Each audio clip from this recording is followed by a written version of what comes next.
What's the meaning of clerk?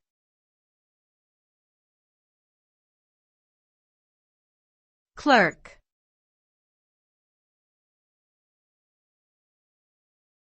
Clerk.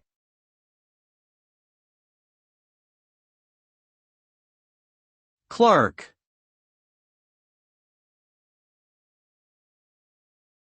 Clerk.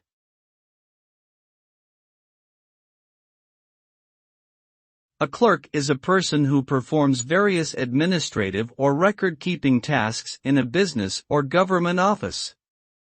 Their responsibilities can include answering phones, filing documents, entering data into computer systems, and assisting customers or clients.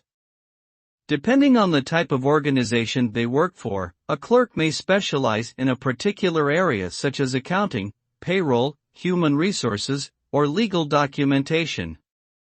In general, clerks play an important behind-the-scenes role in keeping organizations running smoothly by ensuring that paperwork and other administrative tasks are properly organized and processed.